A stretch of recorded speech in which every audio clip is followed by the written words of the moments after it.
All right. Hey, guys. How you? Hey. Wow. Oh, no, Wow. that was really You went from close. Fat Albert to a piece of mucus. I hate you. Well, he does that.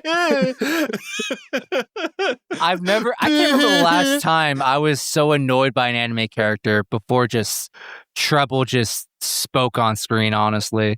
It is Bruh. so Did that to you obnoxious. first? Who? Skeletor? No, Excalibur from Soul Eater. He didn't do that first. No, I kind of fucked with That was your Excalibur. first annoying anime character. Nah, I fucked with Excalibur. He was cool. He had an English. Right? He didn't have an English accent, but he was just Excalibur. Excalibur. Yeah, he spoke like Tony Soprano or whatever. That guy's cool. Bro, this is a bit that I completely forgot about. I think I need to rewatch that show. About Excalibur? How could you? Well, it's been like 10 years. This rings 0 bells. Oh, it wasn't like we jogged your memory. You just have zero. There's nothing. This is a certified Zorro moment. It is completely purged from my memory. No, That's he crazy. he's like the best part. Shit, man. It has been a long time.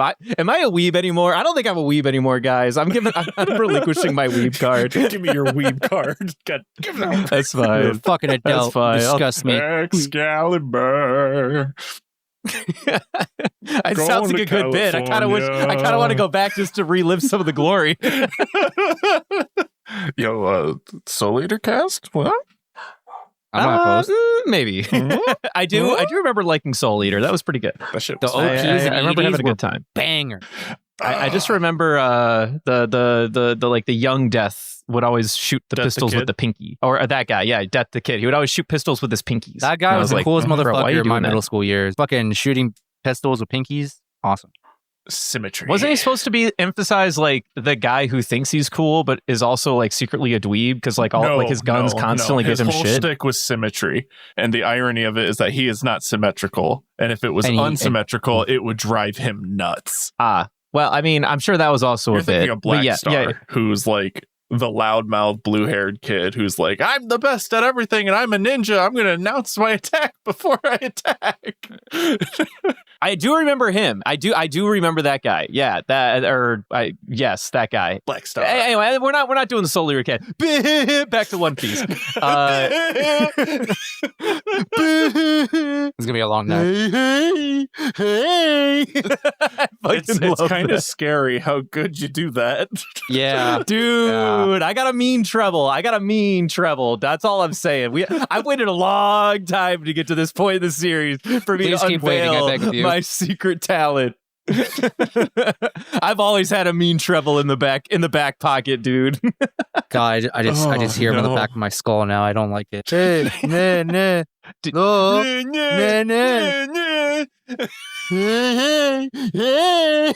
That's what he does with the instead of doing the nah, he goes like hey. He's like hey. Well, I think that's just That's so much Japanese worse. okay. That's fair. Either way, I think English Treble was worse. Oh my god.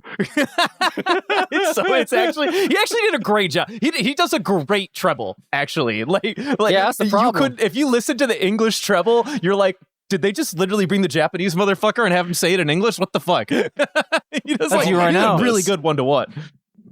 But hey, I'm getting distracted. Here, let me do a different one. Pika pika pika la la la la la. No, you got it's 3 pikas and then he just like but he doesn't even laugh. He just kind of goes like he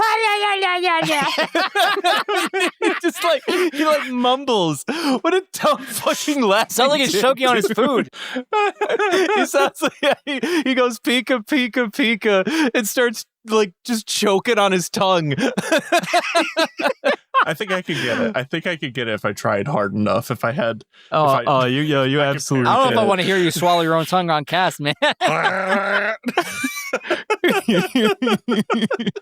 Oh man, dude, what a fucking! I love the laughing ticks in this. Sorry, we haven't spent enough time on it. It's some of my favorite parts. They are relatively good. Oh shit!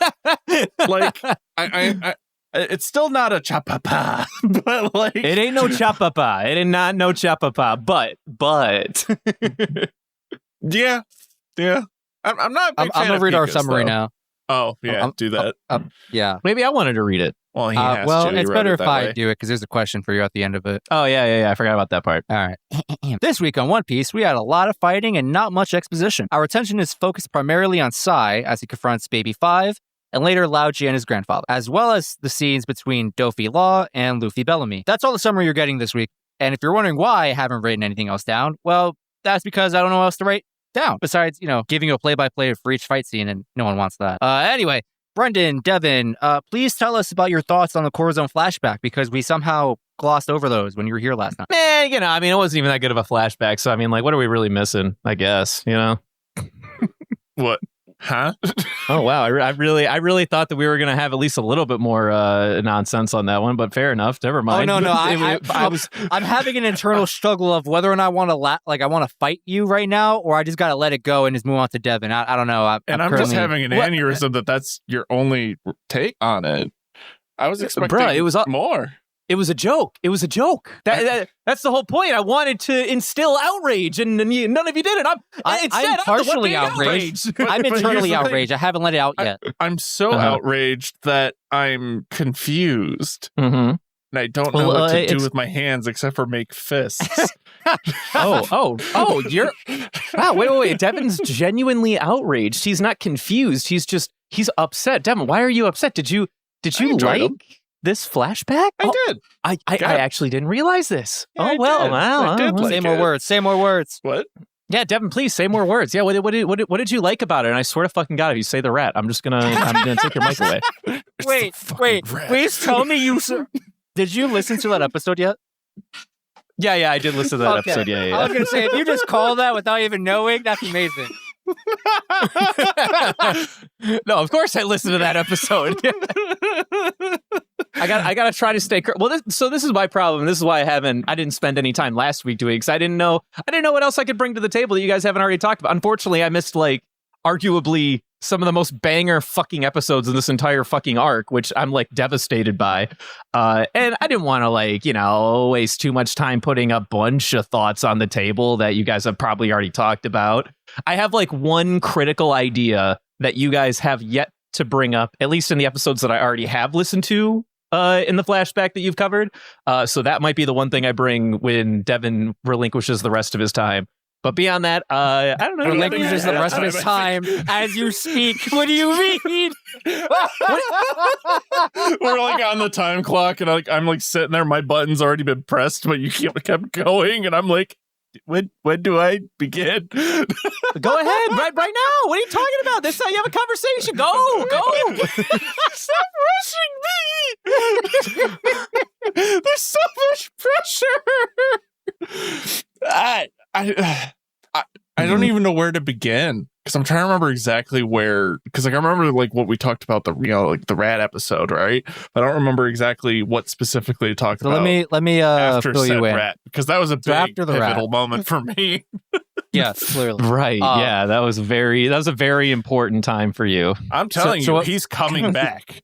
That rat is coming back for sure. Yeah, that's can't confirm. That's actually when he grows up, he's going to become Remy. He's gonna look like a fucking a JoJo stand when he comes back, ripped beyond all means, and just like I am gonna be the One Piece or something. All right. So Justin, remind us what happened after the episode with the rat. Please, for Devin's sake.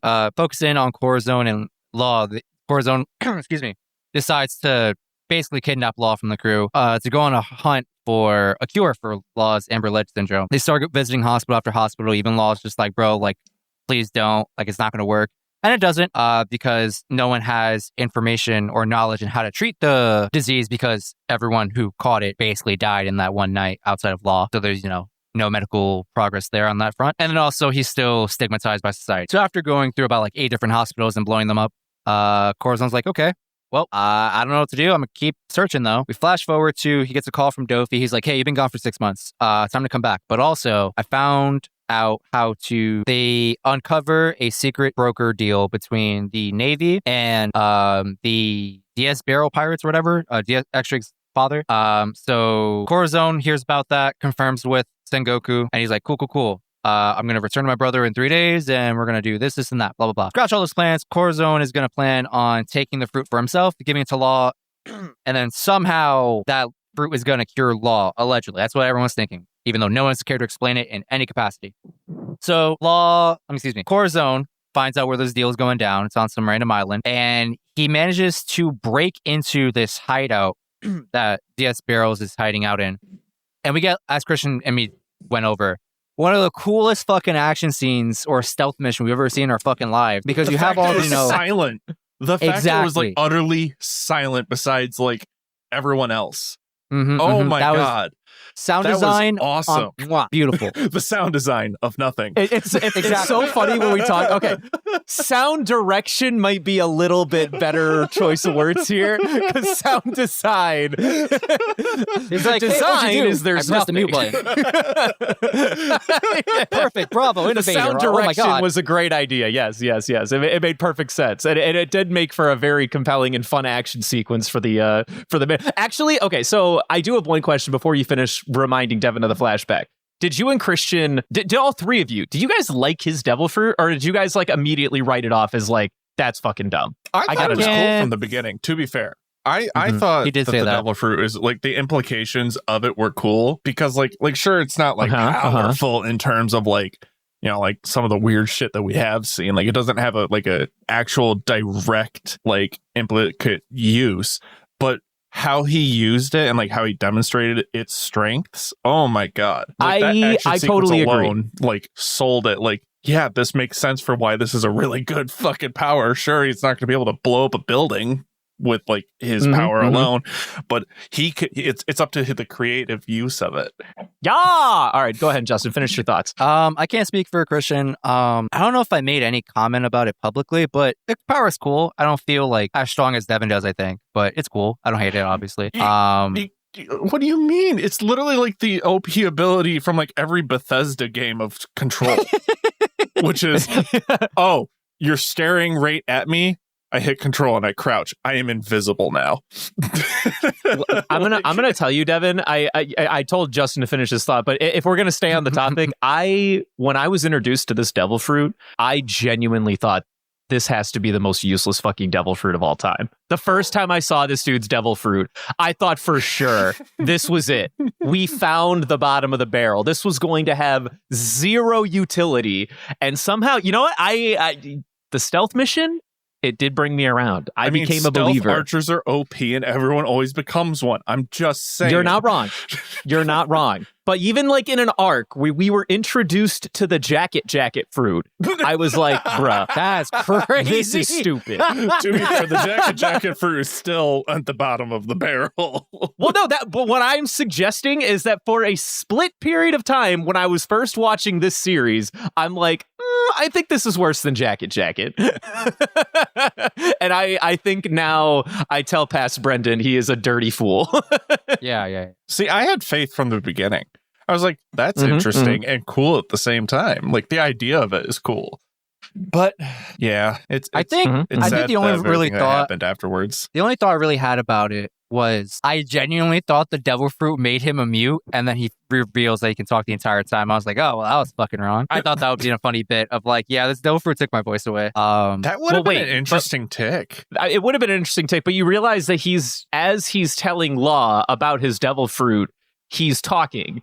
Like these things are like well, one yeah, and the that's same. when, that's we when, didn't like, know he had. like that's when it broke. But I was like, oh, my assumption was wrong. But what do you mean? But you never. How could you have assumed he had a devil fruit to begin with? Because he didn't know we had no idea he had a devil fruit. The moment we learned he had a devil fruit, he had already talked. Okay, I see what happened now. As you're asking these questions, so Yes. I had present day Justin Brain conflicting with past Justin Brain. Okay, Where here past we go. Justin knew he had a devil fruit, right? Because I've seen this before, allegedly. Right. But present me forgot that he could How actually the mute talk. part played in. Yeah. You got it. Yeah. Okay. Well, that makes more sense.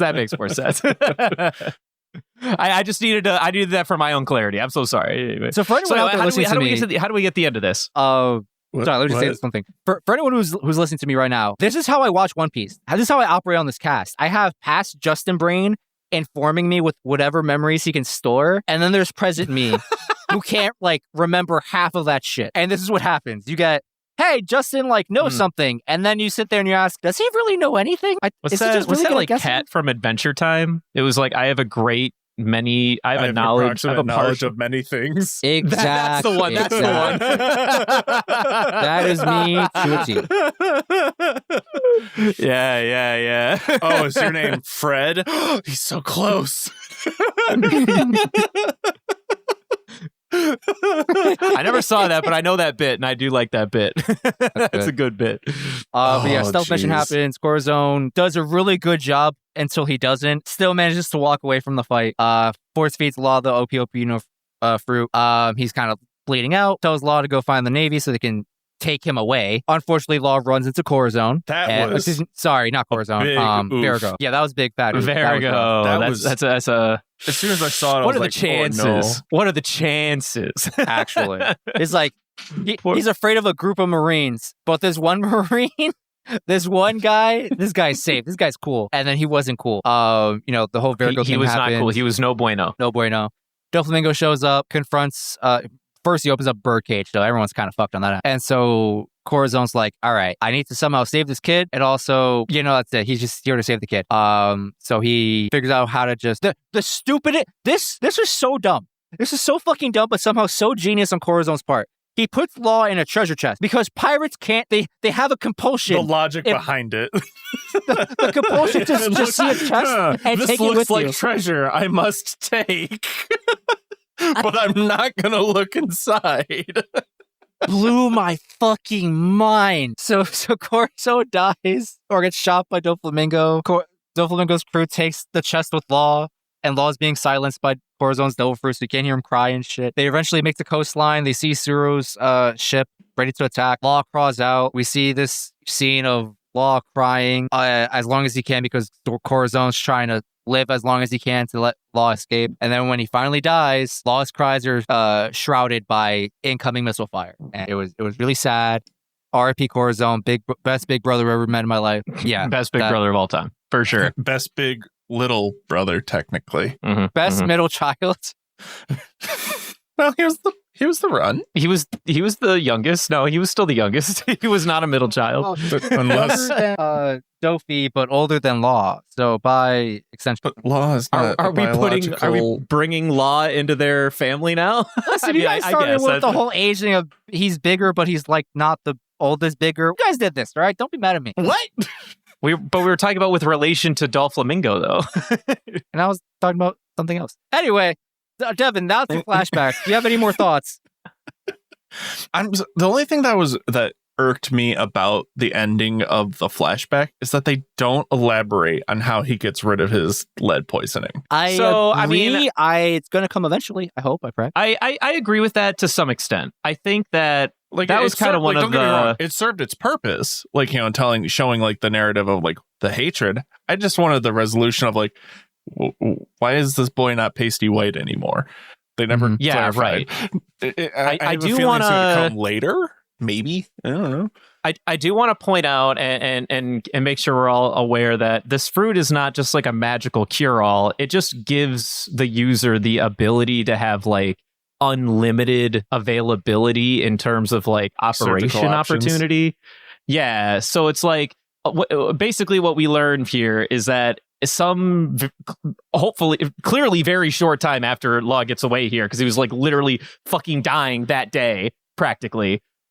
He gets he gets just enough like know-how or idea to fucking start fixing himself, at least like maybe like trivially, like in small ways here and there, before you can finally cure like the whole thing. But either way, Law cures himself, I guess. But I do agree that without like having a believable timeline, that's one of those tough sells where it's just kind of like the author is going like, and yeah, he figured out how to fix himself and we're moving on from that, and everyone else is like, but wait, how?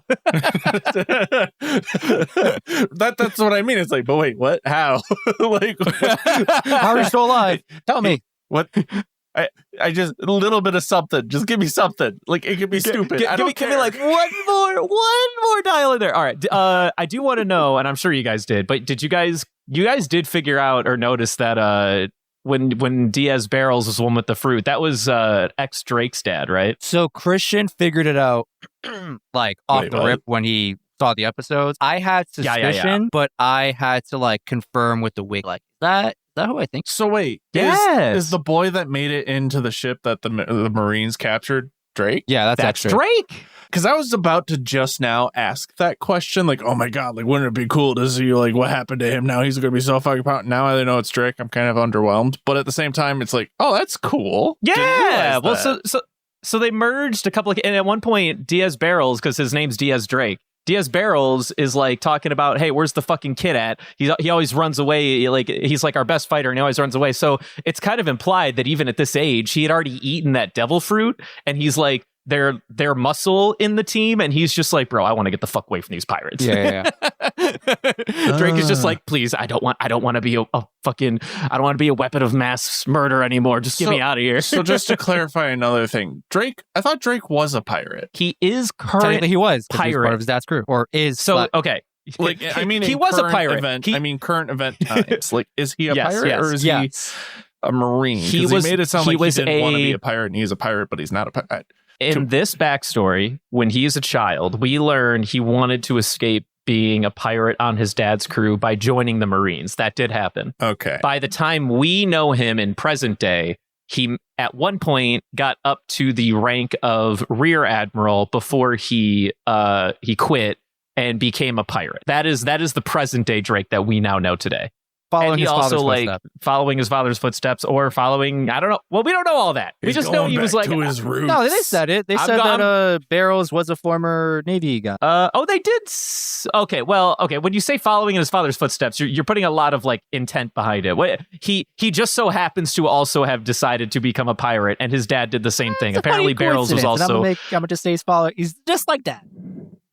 All right. Well, maybe it's like an apple doesn't fall far from the tree scenario, but I don't think there's as much intent It's as more we're. of like an irony kind of thing, not an intent thing where it's Yes, like it's ironic. yes, it's that a I'm he- trying to make a haha funny. You guys are taking me way too seriously right now. Well, I just maybe I'm the bad Not guy here. funny. In my mind, it felt like you were suggesting that like he There was wishes far more to intent like. on Drake's behalf, Yeah, I'm sorry. Maybe I took it too seriously. That's my fault. Excuse me. Do you think he recognized So, yeah, there's that an by now? ironic. He just looked himself in the mirror and he's like, "Oh my god, I'm bothered." Maybe that's what happened. He's like, I'll never amount to anything. So it's like I should say quit now and just become a pirate. That would be kind of sad, actually. Like, come on, Drake. Or maybe he was like, man, the military's kind of fucked up. This shit's fucked. I don't disagree with that either. I think I'm there's a gonna lot go of do things my you own could thing. And be a But it fucking is fun velociraptor because, over there. I don't remember. I want to say yes, but I'm not gonna put a stake in the sand. I want to say we did know that Drake came from the North Blue, which is where Law came from. Obviously, like all this transpired in the North Blue. So this is like a fun little like gotcha moment where you're like, oh look, it's Law. It's Drake. They're all in the North Blue at some point together. But anyway, that was one interesting note that I had. Let me ask you a quick question. 'Cause I didn't, old- Christian, no, sorry. Devin wasn't here when I asked Christian last. Excuse me. So now that you can confirm for yourself that the kid on the boat was ex Drake, DS Drake, I think I asked Christian. I was like, hey, it's kind of funny how Law and DS Drake's paths like crossed, like not directly off, but their journeys were kind of intertwined or like were running parallel to each other in this very moment. And it feels like a standout or like something to make note of within the story of One Piece. And so I want to ask you if you think that there's a potential for these two to cross paths again in some capacity, Oh, whether easily. directly or indirectly. Easily. I mean, I think it's a pretty fair assumption to make that at some capacity, every single member of the quote unquote worst generation are going to collide in some way, shape, or form by the end of the story, for sure. I mean, I know that they were kind of like Oda at like right before they got to Sabaody, his like editors were like, hey, we need new characters, and you just like made all these fuckers up. But I'm pretty certain there's a good reason to believe that most of them are going to have a decent chunk of narrative between now and the end of the story. So I don't think that's a agree. hard bet to make. Yeah. They're all going to be part of it somehow, because you can't say they're all part of the worst generation and then just like, all right, and they're gone. And now they're never going to talk about any of them again. Who cares? We hate them. We hate all of them, especially your Rouge. You know you did. Anyway, I'm glad you said it because I was thinking. I was like, man, looks at a Rouge. Fuck you, Piano Man. Yeah, fuck you, the long arm guy. Anyway, speaking of long arm, we'll get to that guy later. But anyway, I have. What was I going to say? The only note I have about Corazon that if maybe you and Christian talked about it in excess, that because that's the only episode I haven't listened to when you guys talked about it. Something I really find fascinating and I love about the narrative choices that Oda used when depicting the relationship between Law and Corazon. It seemed very abrupt and very like out of nowhere for Corazon to just like start trying to help Law. And I find that when Corazon was starting to unpack the trauma that Law has gone through, where he's now having to relive this reality that he'll never fucking be saved. He'll never fucking be saved. He's going to die. He's going to die. Eventually, Corazon is going. Rosinante is starting to not only like he's like forcing this kid to relive trauma. But I think one of the reasons why he keeps pushing so fucking hard on it is because he sees himself so much in Law, and that if he fails Law, he's really failing 8-year-old Rosinante, who had nowhere to turn after him and his family were fucking chased to the ends of the earth. His brother was a complete fucking dickhead. He had no family to his name, and he had nowhere left to turn. No one was at his back. And he feels like that abandoning Law right now is like abandoning little Rosinante. And I think that's what fascinates me the most about how their relationship unfolds, is that Rosinante isn't only doing it for Law. He's really trying to give himself forgiveness for all of the failures that he's had to live through in his own life. Because no one was there for little Rosinante when he was that age. See, at the same time, I'm going to take it a little bit deeper than that. I think it's because of also Doflamingo. Like, in the sense absolutely. of like he doesn't want to, like, he's now in control to a degree. He doesn't want Law to become like Doflamingo, which is why he went so far out of his way to take him away. Because think about it. What would have happened to Law if Corazon didn't take him away from Doflamingo? Oh, he absolutely would have been everything that Doflamingo wanted him to be. Exactly. For sure. So like it's like a little bit of a him trying to save himself, and like, you know, because he sees himself in it, but he also sees a little bit of, I don't know, maybe Doflamingo. Like, what if I was able to stop Doflamingo from becoming the way he was? Because if I was the older one, kind of energy. I just really like this idea that, especially like in the scene where he's crying over Law, and he's coming to terms with the fact that he realizes that after he got stabbed, like, Law was obviously like in fucking pain that day. In his mind, he just can't help but relive the same loneliness and trauma, because he relates, he gets it, and he doesn't know it, at the time. Maybe his only answer was to get back up to the celestial Dragonland and be brought back into the fold, because he was an 8-year-old kid, and when that failed, he was like, all right, I guess I'm gonna go fucking join the military, because I don't know much in my life, but I know I can't trust my older brother. He's fucking crazy. And now he's like, he sees this one fucking like reasonable goal that he can ascertain for Law, to save Law. And if he loses it, he's not only losing Law's trust and admiration, he's really failing himself and what he wants to stand for now. Because I don't think he's completely like beating those demons, right? Like he still fucking hates Doflamingo to the point where he fakes being a mute just so he doesn't have to fucking talk to him. Clearly there's still like a lot of like animosity there that has not gone unraveled. He is not a completely like unfaulted human, yet he still tries anyway, and he puts everything he does everything he does so that he can give somebody like the good ending that he never got, and I can respect that. I like that a lot about the way that their relationship unraveled. I did not have this read that you had. I think what Devin brought up is more closer to the surface if you picked at it a little bit, but I definitely didn't see yours, but I see where you're coming from. It's interesting. Yeah, I think that's it. That's all I can really add. So let's talk about this week's stuff. So let's talk about this week. Now that we spent 45 minutes, no, 30 minutes. All right, that's not that bad. We've spent 30 minutes on Dumber. But also we did 5 minutes of nonsensical intro, so it's really like 25. 20. Yeah. No, that was actually pretty good. So hey, everyone want to listen to my Pika laugh again? God, no, please stop.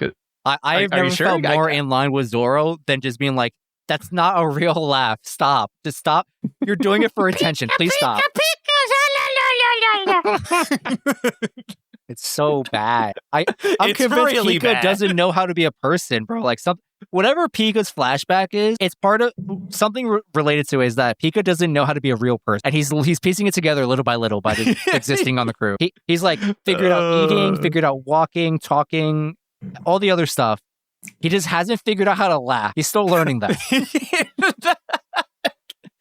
He's like, is this how I laugh, Dolphy? And then Dolphy's like, of course, Pika. That's a great laugh. And then everyone else in the background's like, oh my fucking God, really? That's good. I need this to be real.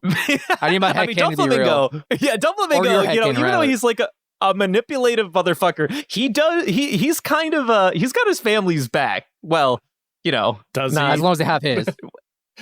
as long as they're like on the list. If they're not on the list, then not it's really. Pretty short list. It is not the longest list. It's got about 10 names on it. 10 confident names. Every so often, at the same time, it does like it's like Wikipedia, where it's like you could add do like to add more. This list can be expanded or something like that. Like that. For him, it doesn't exist. It's like there's only this many, and he does not feel like expanding it.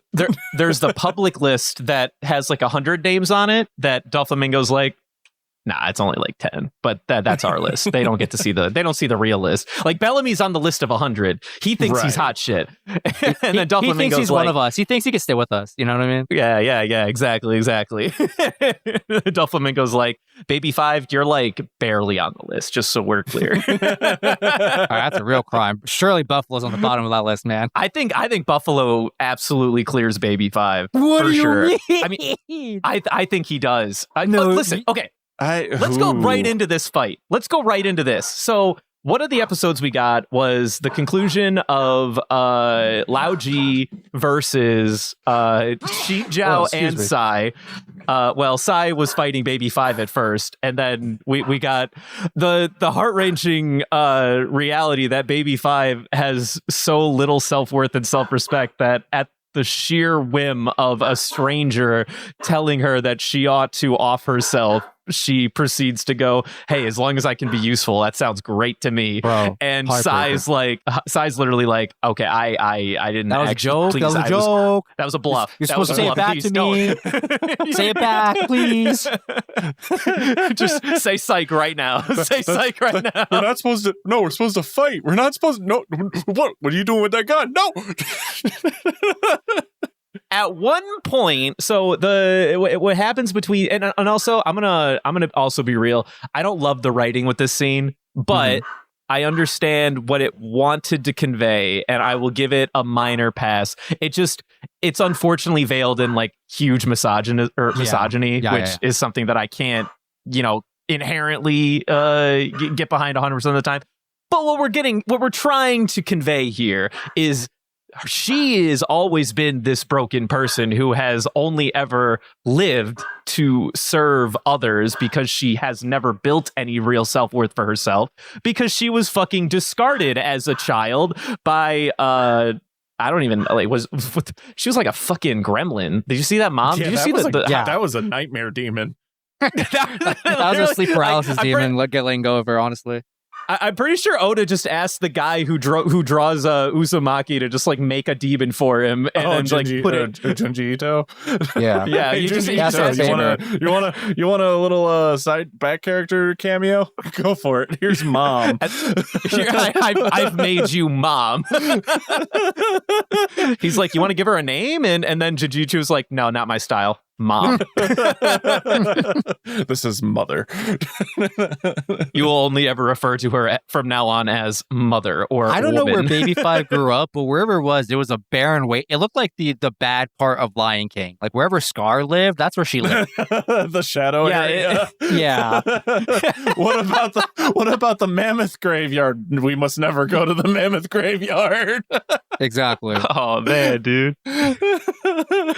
Oh, that's sad. That's sad. I hate that.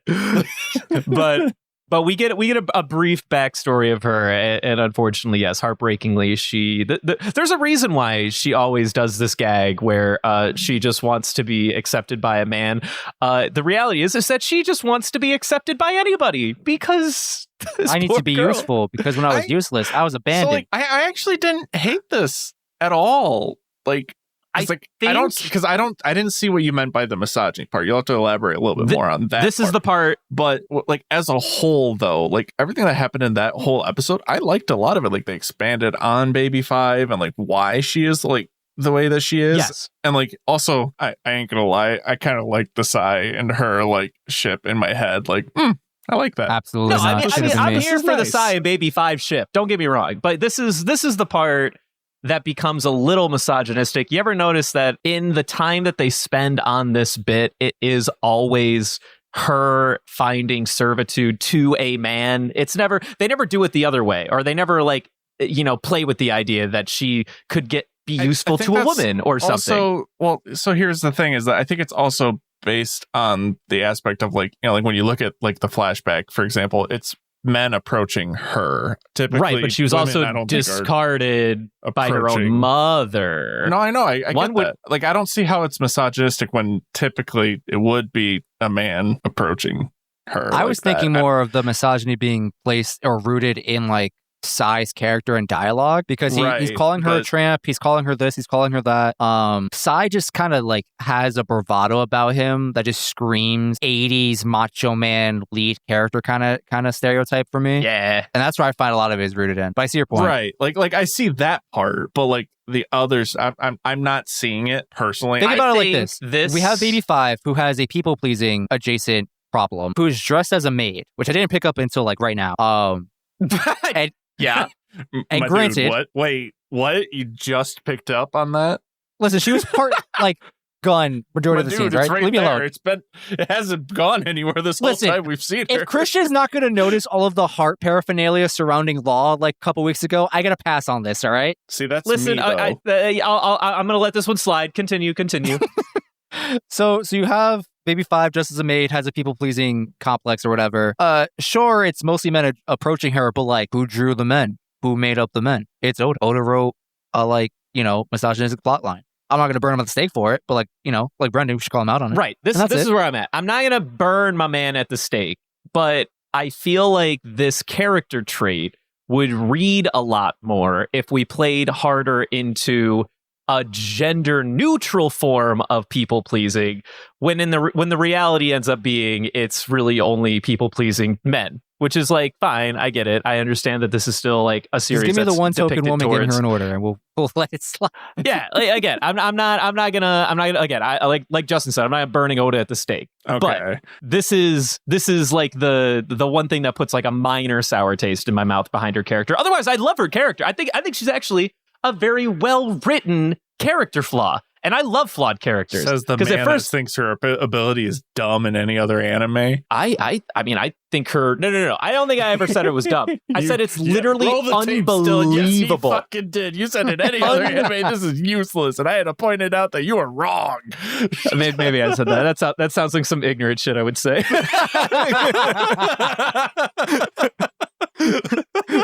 That does sound like some dog shit, I would say.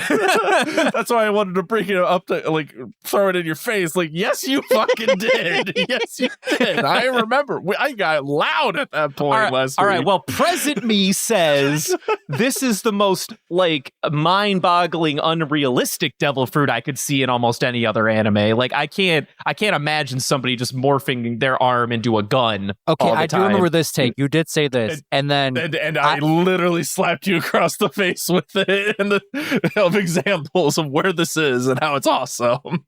And then while he was being mad, I thought back to that one random Danny Trejo movie. I think it was Machete. I just remember Michelle Rodriguez playing a biker girl with like a machine gun for a leg, and then I felt like that was enough. Oh, that is a good it's a good movie. It's called Machete. It's called Machete. I think it's just called Machete, isn't it? What do you say to that, huh? I mean, I like Machete. Listen, there's also like, Terminator 2 with the dude who's made of like Terminator goo. He's like the best like counter to my argument in this. All I'm saying is, I think in other anime, this is a wild power. This is a weird OP power. fucking looking power. I don't know. Chainsaw Man is a man listen, I haven't made of chainsaws. I haven't watched Chainsaw Man. I got no stake in that game. All right, I still to be honest, I think Chainsaw Man. The fact that is like the next generation's baby shonen. I'm like, what happened? What happened to the children? Anyway, moving on. That shit's awesome. It's great. You take that back. I love that show. He's not talking smack about it. He's I don't just know. really concerned for the target audience. That's all. Oh. I am quite concerned for the target audience. I'm one of them. Honestly, yeah, that throw up scene. So we learn about Baby 5 here, and I like Baby 5. This is how you draw fun, compelling, like, because my favorite kinds of characters are the ones where their character flaws come off as gags until you realize that the reason why they have these flaws to begin with is because trauma. Those are my favorite characters. So when are we gonna get a Foxy flashback of his trauma, buddy? Let me tell you, it's not so far away. I'm writing Oda daily. I'm writing him daily.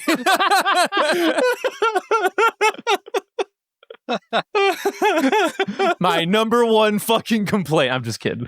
But as a whole, though, this whole fight's like the way that whole episode as a whole, like the fight sequence and everything, like progressed. I loved every inch of it. Like we got a little bit of the Dan Chinjiao versus Lao G, and then like it transitions from that fight to being like it all about Sai, and I just loved that they focused so much on that episode. Like this is what I've been waiting for in this arc alone since like the beginning of Run Piece. Yeah, no, I totally agree. And even though it was kind of like shoehorned in, it wasn't like the most worthless like immediate side plot fight having Sai and Chinjiao have beef with each other. I didn't hate the resolution at first when I was watching it. Like the very first time I'm watching these episodes, I'm like, okay, really? No, we're gonna have this fucking side plot where he had a arranged marriage. This is how we're gonna bring these two together. But I also like the fact that what they ended up doing was they took Chinjiao out of the fight by making Sai be the one that, supersedes the old guard and then is the one that wins essentially both fights. I guess, quote unquote, wins. My only problem with them focusing on these people is that where's his fucking brother? Shouldn't he be involved? Where did Boo go? Boo just kind of fell off the map. I think he got clapped several episodes ago. Yeah, he probably did. Right. I feel like Dellinger clapped the fuck out of him. Right. Yeah. I think him, Eggman, and I thought even Punchy Guy was down for the count for a while too before he came back in these episodes. I know that man. Long leg guy got oofed. Yeah, long leg guy. Long leg guy got. He got like oofed. clotheslined by heel. I think I remember that. Dellinger just like kicked him in the throat. Kind of brutal. Long leg guy, Eggman, and his brother definitely got clapped several episodes ago. Okay. So there are still fighters on the field who can do stuff, clearly because Sai's here. It's because, it's been a hot minute since I watched that episode. I completely was like, where'd he go? What the fuck? And that's we all forgot. Okay. Now I remember. I pulled a Justin, as Justin would say. You know what? I would say that. I may not know what that means, but I would say that. Right. I may not know what that means, but since Devin brought it up, I got to talk about it because I actually really like this. The Dan Chinjiao versus Lao G stuff. It was very short, very brief, but it was so funny to me. When it was pretty good, right? Like it was great gags. I love the whole like they're just making old people jokes, and I was like, I feel personally attacked like by everything that they're saying because I deal with some of these. Literally, I didn't write them down, but like all of the like attack shouts that Lao G makes are all fucking fire. I gotta go through this. He's like plot by plot. Okay, crippling back syndrome pulverizer or something like blood pressure strike. High blood pressure strike. So they're fighting it out. Stupid. I think they have like a stalemate of some sort. All I know is that Lao G like breaks his back just for being old. So he gets into like a crab walk position with his G hands going out. He rolls up to Don Xinjiao. First, he just pokes him in the eye like a billion times. Then he just punches him in the shoulder. He's like, I'm going to throw out your shoulder. And then I'm going to throw out your back. And then I'm going to finish you off with like some high blood pressure palm strike. It was... It was like in my mind, I'm like, this is truly 1,000 years of death. This is like every ailment that could ever hit you at old age is slamming you all at once. It's like when you turn 30 and your body just falls apart on your 30th birthday. No, this is a different interpretation of 1,000 years of death. This is you will face every pain and joint ache that a man who lives to 1,000 could possibly feel. Or 30 years old. That too. or 30 years old, I guess. That's fair. I loved every moment of it. It was so funny. And then he finishes him off, and he has like a Power Ranger sequence where he just has the smoke going off the background. He's like, I vanquished the big baddie or whatever for the episode. Hold on, we're skipping over the best part of this whole fucking like scenario. When he fucking dies. My man died. The bad guys are like, oh my god, who would have thought he would have had a peaceful death? He's like, he died of natural causes. There's no way to die. Peaceful. Yeah. In the dub, they were like, in the dub, they were like, wow, who would have thought that he'd have a natural death right now? And then it feels like a Zorro moment, because Zorro should have died out on Thriller Bark, but he got lost and came back to his body. Lao G just couldn't hear good enough. So he's like, wait a minute, hold on, I didn't hear that. What'd you say? And they're like, oh, thank God he came back, Lao G. We were so worried. Or he's so mad that he's fuming, and he's like, what? They had a whole hard bit with all the old man bits. It's so good.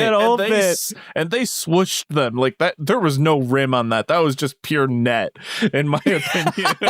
Like, it's all net, baby. No backboard, no rim, baby. just net, and it was perfect. That's great. I'm glad you had a good time, because I did too. I love this stupid shit with Lao G. But like, Speaking of stupid stuff. Like narratively, I get it. Like, he's defeated by Sai with an axe kick. Hella cool axe kick, by the way. Yes, I need to ask you, how do you feel about seeing Gamer him, Den like, 2.0? I don't love it. It You feels. don't love it? I don't. You don't love what? I don't love Gamer Den 2.0. Oh, you don't love his new Gamer Den? No, mainly because of the significance of him undenting, right? Right, yeah. It makes the undent feel less worthwhile. Exactly. Like, my brain is like, oh, there goes his whole persona. Well, right, but he's glad. He's like, man, I've been wanting to get rid of this fucking name for so long. But You've finally done it. But at the same time, it's like, I'm trying to think of how to just like say it. What is it actually made of? That shit breaks so much. Like, what is in his skull? Like, it's at a 90 degree. Like, is he just gonna become a pickaxe he even now? said, okay, first of all, it's his head. All right, let's not get crazy. But he even said, like, he wasn't at 100% like the entire time he's been fighting again, even with his head back to normal. Like, thankfully, he's got his head back. But he was like, I am definitely old. I've been feeling my age. And thank fucking Christ, at least one of my sons could fucking take up this mantle. I lost hope, kid. Let me tell you, I lost hope. He's like, your heel has inherited the name Drill Dragon. That was it for But me. back to what I was. pass it But forward. back to originally what I was trying to talk about was after he kicks him into the ground and like you just see Lao G like slowly falling into the void. I'm like, surely that's not the end of Lao G because he's still conscious. Like he's not dead. But I have a feeling he might be dead now. I mean, I don't know. were you going to say something, Justin? No, I'm good. I would say, and I would encourage, in case you've gotten 700 and some odd episodes into the series and you haven't figured it out yet, when narrator Kun says that a fucker is lost, it usually does mean they do be losing, like they be lost. Yeah, Lao G, So- he's not like what's his face? He's not like a Kainu. He fell through the earth for good. He's not. Okay. he's not coming back. When narrator Kun comes in and has like some shit to say, it's rule of law. Yeah. So that follows up with my next question. Like Dellinger got clapped, and I don't did narrator because I don't remember now that I've been brought to the I don't think attention. narrator Kun said that he got clapped yet. I don't think that happened yet. Okay, Can't because confirm, like, deny. he looked like because like I was like we didn't get enough of him. I feel. I think he turned rage mode at like the perfect wrong time. Because fucking guess who's back, baby? Good old Hakuba. Also, I Hakuba like came the out fact to that we play. got the confirmation that he is of the fighting fish. You know, what was it? Yeah, he's a fish. He's Bloodline. a fighting fish type. Yeah, did we not get that last week or I think we were talking about it, but I think it like we were theorizing, but like now it's like confirmed. Like he Okay, it came okay, from fair the enough. man's mouth. Like, Fair he enough, literally fair said it enough. was. Gotcha. Well, yeah. He's a crazy ass motherfucker too. Let me tell you. Got the And crazy how hands on about how about that long arm dude that he fought? Bro, Did you have that bro, one on the bingo I card? completely forgot this was a thing, and when I saw Hideo go Mr. Fantastic, because at first you just see him, you get the panel or the frame of he's a mile away from Dellinger, but like grabbing his shoulder, and I asked myself like, how he doing that? And then he just zips back up into past his like shoulder blade. I was like, what is going on? What a reveal! What a reveal! That was reveal! What Wait, a reveal! I'm confused as to what we're talking about. The destruction cannon guy, Hideo. He's a Mocker? long arm guy. He's a long arm guy. Oh, buddy, maybe it was happening too quickly and your brain couldn't process.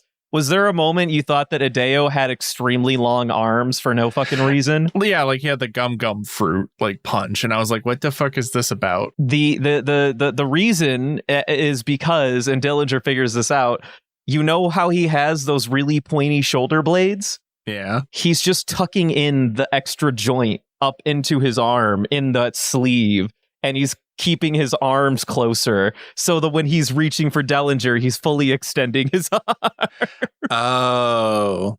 Yeah. So that really pointy shoulder of his is just like two forearms tucked together. Yeah, it's like a second. That's gross. A little bit.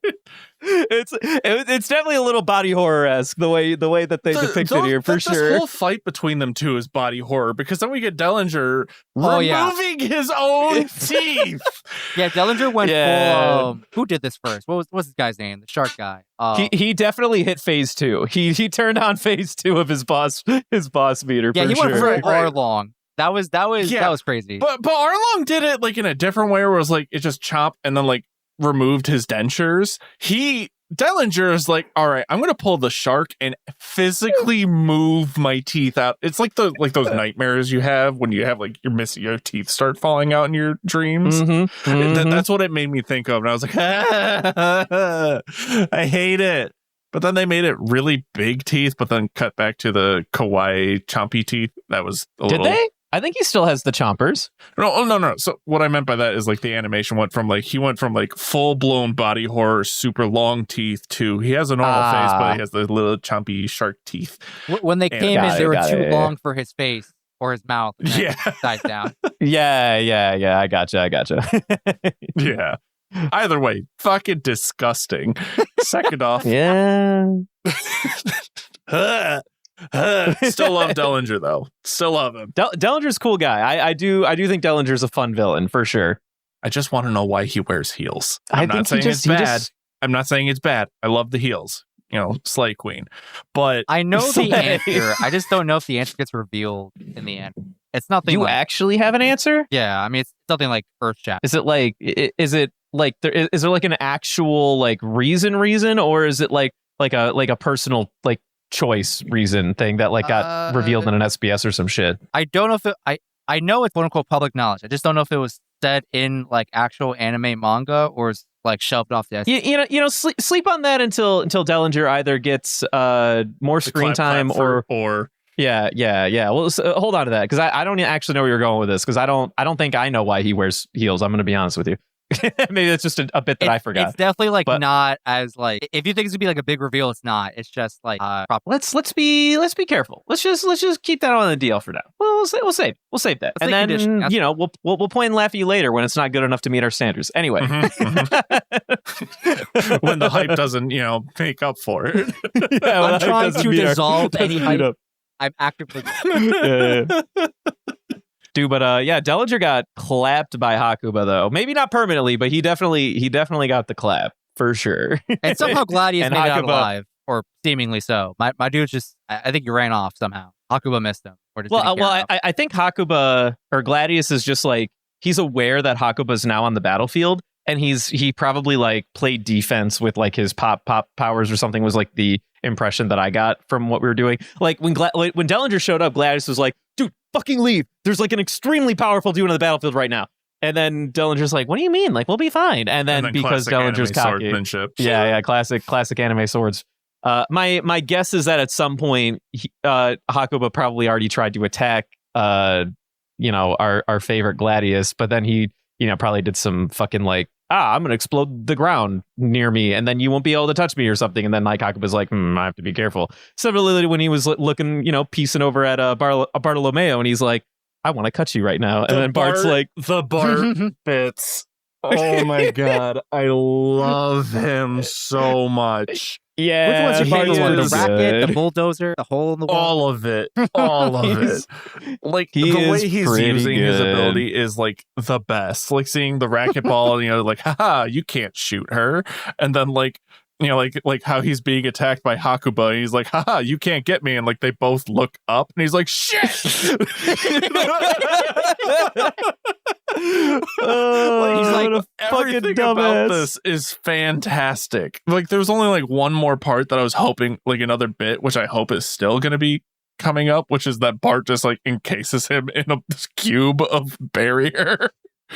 Yeah, he's like, we contain Hakuba because there's no other choice. Exactly. Like I want that, but seeing Robin do something, you know, like do like that bit too. Oh, and then just seeing Bart react to Robin, like have it like it was like if Christian and I were shoved into the One Piece show and like we're just like the back panels of all the different Robins posing, like asking him to be her slave.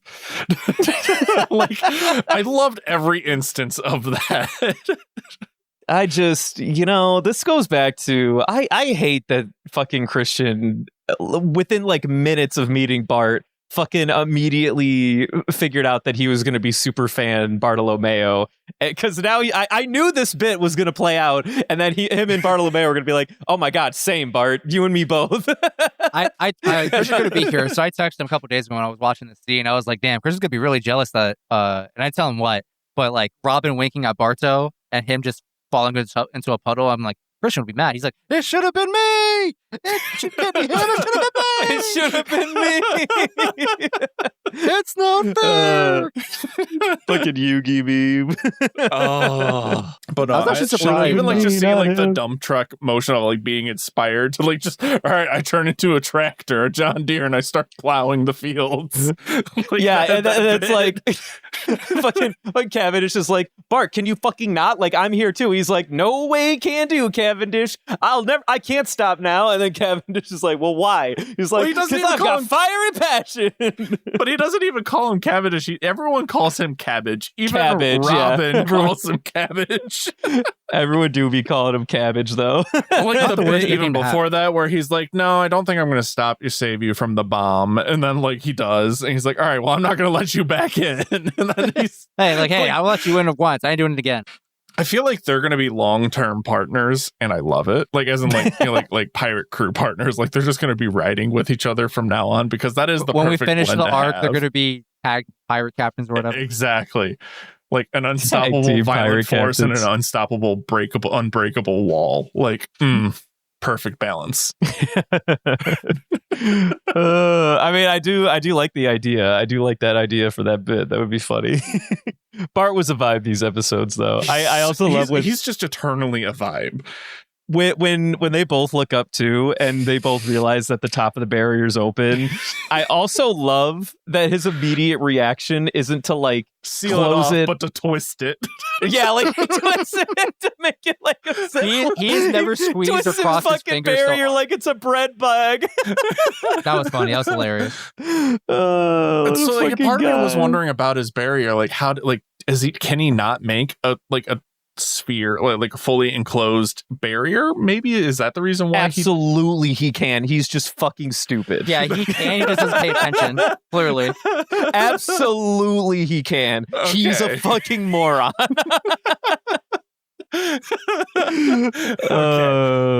But I bet also this guy the can make a animation- hamster ball if he Well, wants. hold on. There's also the fact of how I loved his animation of animating the barrier into like a flexing strong man, like of being inspired. Oh, yeah, we made a shout out. Oh my god. So perfect. Man, it do be pretty good. It'd be pretty good. I need to see a hamster ball from Yeah. Bart next. That's going to be the ultimate tech. The ultimate move will become Bart Hamster Ball. So side note.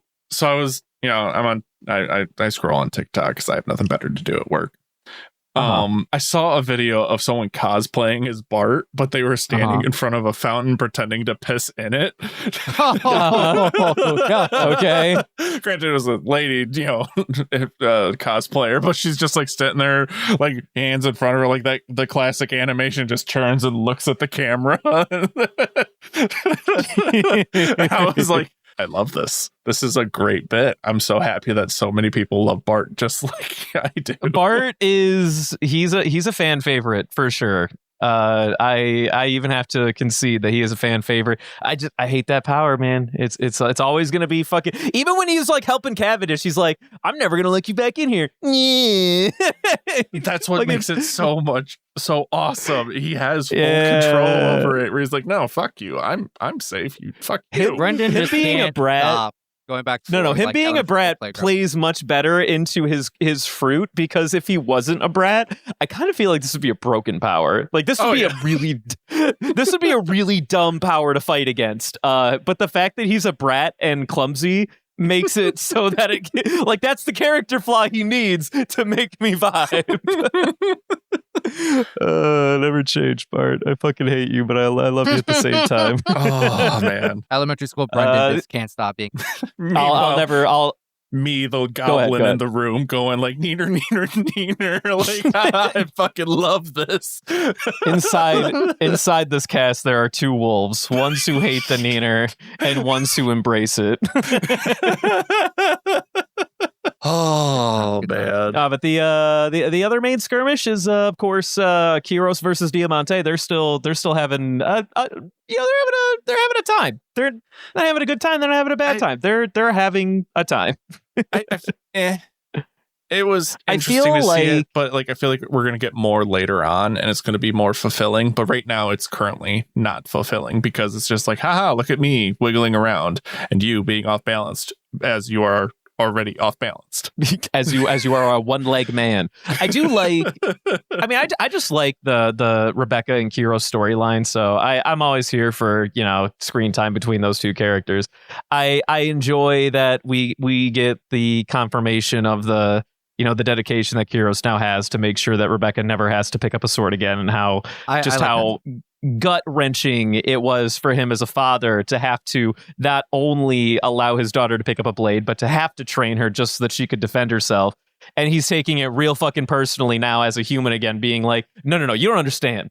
absolutely zero sword from now on. She will never. And okay, maybe that's also like a little Which like, is you know, don't tell me because she's already holding a sword still. Yeah, like, well, no, I don't think she's holding it right now. To be fair, I don't think she's holding one right now. There was the scene when he's like over his shoulder. She is holding the sword. Like it's not. He's like, ready. She's like, Father, let me fighting. help you. He's like, absolutely not. I have one job left in this world as a father. It's to make sure I protect you so you never have to protect yourself ever. I got to run back the tapes because I'm pretty sure after she picked the bugs and was like on key delivery service duty, 100% has a sword in her hands. Yeah, she definitely has a sword. I don't. 100%. Because that's how my she bad, defends herself a little bit from. I thought she was just running to it. defend herself, but Kyros is like, nah, you ain't gotta do that. I got that. Oh yeah, no, okay, that did happen at the very early stage. Yeah, okay, no, that did happen. Now I think about it.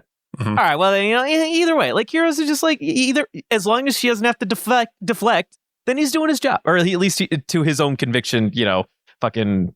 I have a feeling that what do you call it, conviction's going to standards. change soon, and they're going to Well, I team think- fight because he's going to inspire her to fight. That might be true too. I also think that there's an argument to be made where, you know, Rebecca is, you know, she's a voice in this too. Like she can make some of her own decisions or whatever. It shouldn't just be, you know, when Kiro starts telling Rebecca, no, you will not pick up a sword. That's going to be where I'm like, all right, come on, guy. Like if she wants to help, like this is like also like her own decisions to make. But Yeah, in the she's time where fully like autonomous person, let her fight. yeah, she's a grown ass adult too. Let them fight. But when we're in mode where Rebecca's like maybe a little disoriented and does not like the idea of having to face off against her mother's killer, you know, this is a good time. This is a good time for Kyros to finally be the parent that he's felt like he's been lacking over the last whatever fucking 10 years it's been. I think 10 years. I think 10 years. Something like that. I forget how long it's been. I've already forgotten how long it's been. Sorry, Many Kyros. moons. many a moon. And then the only other big skirmish is, of course, the continuation between Bellamy and Luffy. All right, moving on. Yeah, they Sure, that's like the bounce. only other thing we And can sink our teeth in. Just a mod. What is there to sink into? He just punches him. That's it. And they just yeah. I think we can nothing discuss. happens. Nothing progresses. This is the problem that I now have with the conflict between Luffy and Bellamy. I'm on team conflict Luffy Bellamy. You lose me when you make it fluff to give us time to deal with the other skirmishes. That's when you lose me on Luffy versus Bellamy, which unfortunately that's what we got in this set of episodes. When you reinforce it without giving the character-driven substance with good purpose, that's when I'm like, all right, now you're starting to lose me. All right, it's like it's Run Piece without the running. Yeah, it's Run Are Piece you with more not flashbacks. feeling? Are you not feeling either encapsulated or like just super against Bellamy a sense of conviction here? Whatever his principle is that he's saying he can't turn back on. Which, as I identify, is so he recognizes that Doflamingo is a bad guy and that like shouldn't follow him, but in his eyes, like, well, I've already done, and the way I understand it is that like, okay, Doflamingo, bad guy, sure, whatever. The only reason I'm upset about anything happening right now is because the guy I seek Didn't give the answer that I wanted to hear, is what he yeah, said. he Literally. just wanted to be approved. He wanted acceptance and approval from Doflamingo. And when he didn't get that, he's like, okay, well, now but like, if he had accepted me, I would have been down for everything that's happening on this island and I wouldn't have cared. So he has a really immature perspective on this, but he really just believes that like, listen, man, like, I understand what I'm doing is dumb, but like, I came this far. I shouldn't like turn back on my initial goal just because of like this one thing, which is immature. Like, Luffy's trying to talk him out. He's like, listen, man, like, you were bamboozled. You can change as a person. I guess Bellamy just can't accept. He's like, nah, man, it's too late for me. I got to end it all. I don't think So it's immature. I think it's stubborn and illogical. It feels like a And child, that's like, the whole point. understanding in my mind. That's how I guess this is my only question. Do you feel like this is new content or interest? Sorry. Do you feel like this is a new revelation for Bellamy? Because I feel like I had him pegged on all of these fronts as of last week. Like we got this. Yeah. We're just being reinforced that, which I'm okay with. I don't but, even think it's like- reinforced. I think it's just being regurgitated. I can also agree with that or that angle as well. Like it's not that it's reinforced. It's just that it's like we got the exact same flashback with slightly different dialogue. Like they didn't cover anything new except for they added. I'm not even talking a about the little bit of flashback. The regurgitating. flashback is fluff. If we're Oh, even I just just meant saying, as a whole. I just meant as a whole. Like it's kind of Yeah, just but the I'm same not- thing that happened last week, but again. I sort of agree. I think there's a little bit there's nothing that we didn't gather from Bellamy and his point of view in this set of episodes that we didn't already gather from last week's set of episodes? Is my argument. Now, I'm not saying I don't want to see more of Luffy versus Bellamy. I actually like their dynamic and I appreciate this plot element, but the purposes of this particular episode, or the scenes in these episodes, is really just to, like, you know, continue holding Luffy off until we can get to the main climax, which I get it. It's the formula, but like that's real. That's what's happening, right? We're no longer there's a time. Sorry, not a time. There is an opportunity to use them as like a meaningful character progression and, like, you know, side plot to accomplish the same thing. But when we're here right now and all we're doing is listening to Bellamy yell at Luffy about how he's not going to steer away from Doflamingo just because he was slighted, while bouncing off the walls for literally the last 5 minutes on screen, and there's like no change in scenery or point, then yeah, we're really just kind of like we're sort of stagnant right now, which, you know, I can get a little like, all right, come on, move on. And that's essentially my whole thing. Is like, come on, move on. Like, this is, at least show me something different. Show me something more to it. Like, yeah, the Chinchao fight and the everything else, like all the other fights we've been watching. Like, give me something more progressing. Exactly. It's very stagnant. I guess, but shit, did we talk about everything? I think we did it. Actually, there's one more thing I forgot to mention. I don't know if I want to save it for quotes, because it is a quote. Okay, but then you should save me what's next quotes. Quotes. It's more of an outrage than a quote, though. Like, I'm not impressed with the quote. I'm more confused and mad about it. Okay, fine. Go ahead. So during the Dellinger fight with whatever his name is, Hideo. He says specifically, "If you had stayed dead, I would have spared your life." What the fuck does that mean? Bro, that's a sub problem. In the dub, he just goes, "If you had stayed down, then you probably could have lived. But now I'm gonna fucking kill you." Yeah, but like it was because he quote unquote thought he was dead. I get that, but he's like, "If you had stayed dead, I would have spared your life." Like, that's not how death works, Dellinger. Listen, man, blame the guy making the subtitles, man. Well, you as a person are supposed to have enough brain cells and nuance to be like, well, he didn't mean it literally. He meant it metaphorically. But still, it was just a sentence that I read that I went, this angers me. Like, no rationale. Like, this is the sentence hurts my brain. Like, I understand the meaning behind it, but I hate it. Listen, it's better than people die when they are killed, right? Nothing. Hey, people die when they are killed. All right, moving on. Next week, can I do this part yet? Next week is 7:13 to 7:15. Moving on to quotes. Quotes with a capital Q.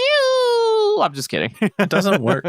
Oh, so yeah, we forgot to elaborate on that, because you were saying something about the capitals earlier, and I didn't catch on to the bit. I thought it was just the fact that it was a G. Oh, right, off cast. We forgot. No, I was just saying ahead. that the bit in sub format didn't, like, I didn't get it. I was just like, okay, he just says G, like, he just says there's the G. But when I think it was like last week or maybe off cast, Brendan like said it in English of like, you know, the bit's just like, that's Lao G with a capital G, and I'm like, oh, the G being capitalized like matters here. And I, like, when I was reading through the wiki earlier today, I didn't like super pay attention to it. But I know that, like, there's probably like a pun going on with capital G and JI also mean Japanese or China.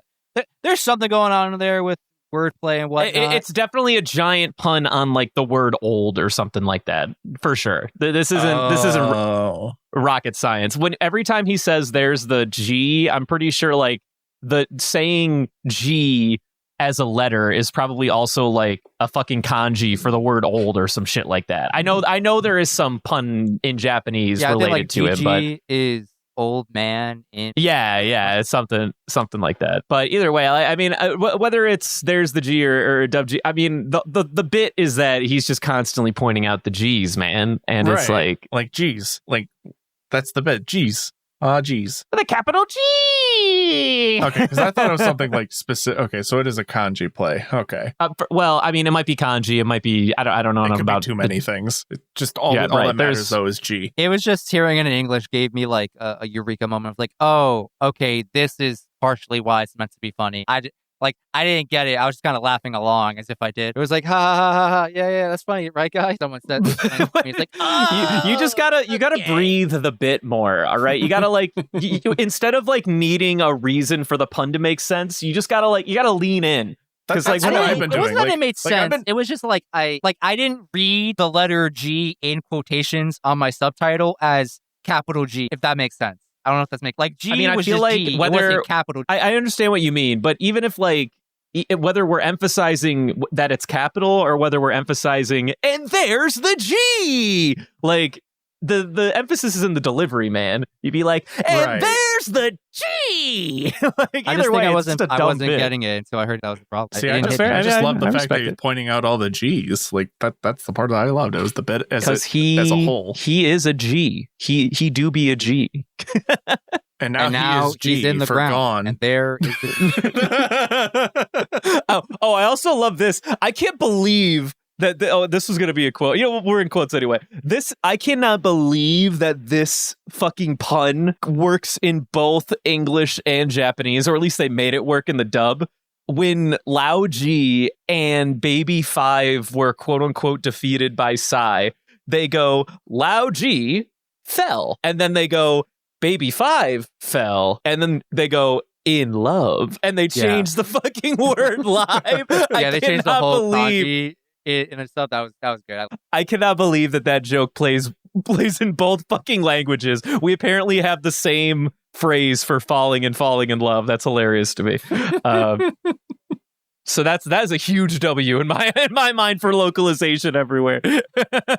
But anyone else have any other quotes that they appreciated this episode? I'll go again. Just the Bart line talking about how if Robin asked him to be her slave, he would do it, but he doesn't. How could he be so assumptuous to think that she would?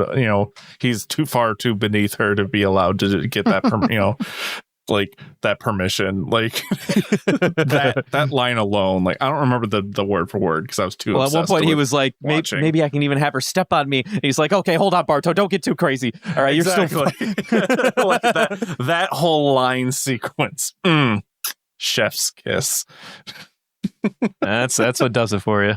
Following up with that, this Barto line, he says, "Robin Senpai, your eye gesture is something worth risking life for." When she winks at her, I guess I don't know what, probably a saving her or something like that. He lost. And go ahead. So sorry. This one from Baby 5 at the end of that episode. "I'm not very competent, but please be patient." And honestly, saying, honestly, I've never felt more seen in my entire life. I didn't write all of them down, but literally, we talked about them. Everything Lao G said in these episodes was fucking gold. Yeah. Literally, when they were doing the bits of him like dying, and then he comes back to life, and they're all the goons in the back are like, he's gonna be so mad because Chin Zhao's not paying any fucking attention to him, and he's like, I man just lost his thought. That's great. I love that so much. He was there when the sauce was made. He's so lost in it. He was born in it, molded by it. It's so good. So that's all my quotes this week. Golden Ham. Who gets Golden Ham? This is a hard one. This one's tough. This one's a little there's tough. There's 3 contenders, I feel. Right? So there's Lao G, obviously, because he's the G. There's Psy, because of just everything that happened, and then there's Bart. I agree with 100% certainty that you have listed all 3 of my exact picks, and that is why. And I also agree. This is a hard decision. I also forgot I was going to show you guys a fucking photo that I saved just because I thought it was too funny, and it's just of Lao G's butt. Was it the frame where he sticks his butt in front of Don Chinzhou? Chinzhou's just staring at his ass. Bro, I thought he was going to fart the entire time. I was waiting for it. Hold on, where did I save it? Here it is. Wait, no. Yeah, there was like that one really drawn out keyframe where Lao G's ass is like slowly inching closer to like Chinzhou's face. And Chinzhou's looking at it too. He's just like, could be better. Chinzhou's just so unimpressed by this guy's flat ass, apparently. It's butthole inspection day, Lao G. Like, look at that. I see it. I see it. No, that was a hell of a keyframe. if this was The our old entire version time, of when I we thought do he was the gonna let one loose in front of Chinjiao's face. I was like, yo, that's so disrespectful. Don't do this to him. And then Chinjiao just goes back if to we talk to still his kid or whatever. did, if we did our thumbnails like we used to, we would pick Lao G, and this would be the fucking thumbnail for sure. If it's not, if Lao G wins and this is not it, I am rioting. Well, we don't do that anymore. We let Jordy have fun and like find like weird like one-off thumbnails and that are like relevant to the character now. Because I don't know, maybe if I throw this in the folder, like he got confused last time, maybe he'll understand. Nah, because then he's just gonna start typing in our script again mid-cast, and I'm gonna get pissed off. So I don't know, feel man, Lao because G. I can Lao fold. G, all the comedy gold. But I mean, I do like the comedy gold, but I also love Psy, man. I feel like he earned it. Nah, he loses me to it's L plus ratio plus misogyny plus it should have been me, not him. It should have been me. I almost want to give it to Psy more now. All right, hold on. Remember, a vote for Psy is a vote for misogyny. What the hell? You can't just say that. You're not the authority on that. The fuck out of here. I'm putting my foot down. I'm going Psy. I'm doing it. I see you sided with misogyny yet again. What the fuck? What the hell? Justin, who are you picking? Oh, it's Lao He said G. he I'm all wants in on Lao G. he wants Lao G. Oh no. Hey, dude, go to pick Bart. We go to numbers. Make it fair. Don't you do Make it a fair shot. Go to numbers. Do it. I'm trying to think of who made me laugh the most and who did I enjoy the most of these episodes. I'm just Surely saying, it's Bart's Lao out G. there. He's on the table. He's on the table. Well, that's the thing. In my brain, it's like between like I love I liked what Psy did in these episodes. He really does deserve it, but I am swayed strongly by Lao G and Bart, and I'm torn between Lao G and Bart. That's really where this fight is in my head. Like, do I want to go to numbers or do I want to give Lao G's ass the opportunity to be the thumbnail? I'm the demon on your shoulder saying, "Go to numbers. Do it. Do it. Do it. Do it." Shit. Come on. Get the people what they want. And you know It's what? me, I'm I'm gonna give the the people people. what they deserve. Oh no. Psy. Yeah! I'm gonna go with Psy. We did it! Let's go! Life isn't real. Psy really earned it. He fought hard. He got a new upgrade. He got recognized. Plot progression and storytelling. He moves the plot forward. It's the first time I'm choosing plot over memes. It's the worst it's opportunity you could have chosen. Wow, what a fucking day. Devin, thank you. You did. You gave the people what they deserve. Oh my God, I don't can't want believe this. it. You know it. I You don't never want thought I'd this. see the day. The Rat King has spoken. The Rat King has spoken. This is the second biggest atrocity to happen during Golden Hand history. First, us snubbing Fisher Tiger for 2 weeks in a row. Now this. It's all the worst. Damn, dude, that's awesome. Oh. The Golden Hand was All lost right, all well. credibility in my eyes. Shame. What do you mean lost all credibility? There's no difference in the Emmys. It was a stacked week. Last week And we Psy were was like, not part of the stack. shit, who do we give it to? This week it was like, oh no, there's too many to give it to. Yeah, no, this was a genuine hard week. We had 3 solid contenders, and they were all batting like an 8 out of 10 average for sure. I'm upset. I'm sorry, All right, Bart. well. I had to do it to you, but Psy, he worked hard. He grew. Thank you, Devin. He did. He grew as a man, and now he's gonna have a wife. And now Good he's for I going want to to grow say as this a better husband. than numbers, but I'm not good. But anyway, moving on. You just feel cheated. I would have been cheated either And now way. he wishes we went to numbers. Yeah, except I would have lost there too, and then I would have felt extra cheated. I'm mad either way. Anyway, so fan mail this week. We got an email from our dear listener, Emerson Plays, and he asked us a real quick question. Who's our favorite One Piece character / character? Bart. Really? Bart is my favorite by far. Bart, Or the Bart has crocodile? stolen the show. Before Bart was in the picture, it was wow, why am I blanking on his name right Crocodile. now? Crocodile? No, I was gonna say the bone guy. Why am I blanking on his name? This Brooke, is bad. question mark? Brooke, yeah, Brooke was great. I loved Crocodile, but Bart. But Bart, What a Just look at him. He has What a the change in the roster. shit-eating grin energy that I embody in day-to-day life. he's a character. He's a I cool can't guy. believe Bart tops Crocodile. Okay, What a- but here's the thing. Bart as a personality is just Crocodile as a villain. Love that. I get that. Yeah. I get that. My favorite is still Usopp. Yeah.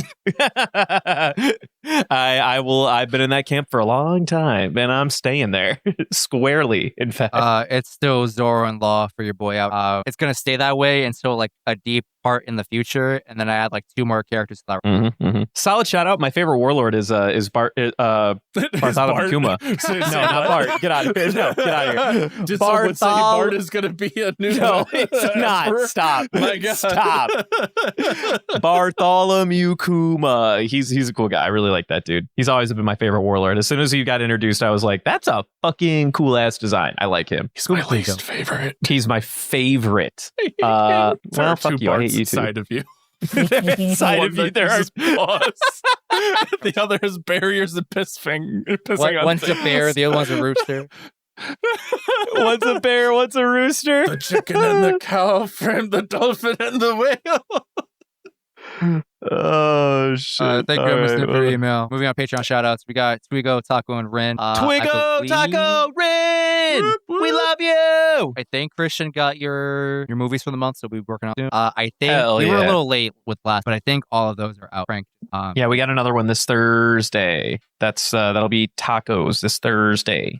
Right. Well, Moving on mhm. to the Garb Gap, but Christian isn't here, so we don't got a Garb Gap. So who's got a grab? I always have a grab bag because I'm prepared, and I like to believe in the way things should be done instead of the way things I'm you not touching fuckers that. do. You touch it, Justin. I only touch garb gabs now. Typical Oh, old man stuck in his okay. ways. All right. Well, I didn't do like a fun thing this week since I never know if I need to bring I always have it ready, but I don't put as much effort in it as like you used to because we switched to you guys do garb Now, gab when you now or say whatever. So not as fun, do you mean it's no longer dangerous, or it's literally not fun? It's all so anyway, you want to reach your hand in the bag or? sure. It doesn't hurt. Wow, kind of metallic wrapped around my. Oh, wait, friendship, kind of cool. I did. Yeah. I grabbed some from the summer camp that I got back from the other week. Pretty cool. Yeah. So cool. Yeah, they had a bunch of bracelet like a band that was like wrapped on the fence line on the outside. So I decided to take some of that down and I cut them into like little circles and there you go. Now you have a little friendship bracelet. Wait, why? Did he just describe why is barbed wire? that band? Yeah, wait. What kind of camp did you go to? Oh, did you? Well, no, it's the summer camp that I went to. Remember wasn't when I a went to the camp, super Kevin. mega? He went to prison. He literally walked in and said, gave him a name. Because that bracelet looks kind of pointy. Well, I mean, Well, he snipped off the barb. So, like, I mean, it's not comfortable. It's, a metal, straight up metal. Yeah, dude. Anyway, why are you this, knocking my friendship bracelet? What the hell? Why you hate this friendship? quote unquote friendship bracelet says, rain check. Ooh. Got a question here is, if you were given the chance to spend a year living in a completely different culture, immersing yourself in their tradition and lifestyle, which culture would you choose and what aspects of it would be most excited to embrace? I don't. I already have an answer to this question. It is a minor toss up, but I do lean slightly. So I'm gonna be straight and say I'm choosing a European culture, mainly because even though it would be really neat and cool and probably a lot of fun to just be a plant in an Asian culture or maybe South American or African culture, I would prefer to be somewhere that I have like at least a rudimentary knowledge of the local language. And the reality is I just don't know any language that isn't Spanish or French. Like that's just it. I know like very select words in like a niche language, like from here and there. I definitely don't know enough to get around in Japan. I don't know enough to get around in Germany. I don't know enough to get around in, any of the Nordics or something like that. So I would say it's a toss up between Spain and France, and I probably lean a little heavier towards Spain because I would really like to try living in Barcelona or something adjacent to that for like a month. I find that it has a very, very fun town sort of vibe. I think that the from what I hear, it's an extremely friendly place. If I don't like Barcelona, I can always go to Madrid.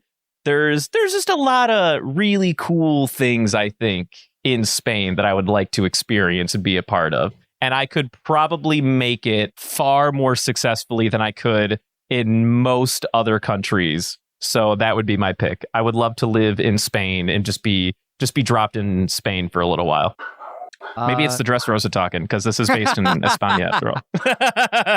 You know, in a similar vein, I think a part of me will be like, oh yeah, I'd like to go to like Australia or Japan. Those are like quote unquote typical answers. But I was thinking about this earlier today. And I think my heart of heart answer is I want to be dropped in Portugal. Because I just feel so disconnected. And that's just kind of a byproduct for anyone who has a heritage linked to some other country that they've never visited. Just really don't stuff. I would like to grow up in Portugal. Like, I probably get by. There's enough English speakers. There are plenty of places far, but they tend to be also like tighter because, you know, there's just language really pulls. And I kind of want to feel close to my family. All the cultural things that I can't appreciate because like there's a little language barrier. Okay, I can get it. Well, I'll never fully understand it. So that's one to be dropped off. Devon, I'm going to throw a curveball at you guys. Lothlorien. I want to live with the cult. It doesn't say a real life culture is the specific. It says completely different culture. Right. So I'm going to choose the elves from Lord of the Rings, and I'm going to go Lothlorien. All right, you know, that's fine. I honestly, Devin, you saw the assignment and you found you found the chink in the armor. I respect that. You're the little shit in the class that was that. It's like, yeah, real funny, but you know, I say you still get full marks. Because think about it. The fucking tree, like Lothlorien, you know, where you know, like Legolas and them are from. Like, oh my god, that place is so gorgeous and awesome. Like, what do they do on a day-to-day basis? What is their culture like? Like, what do you do there? I just want to get me in them woods. I get it. No, I think that's great, actually. I appreciate that, Devin. You normally when you give me outrage, I'm like I pretend to be a part of it, but I think I'm a part of this one. I'm just kidding. That's a good.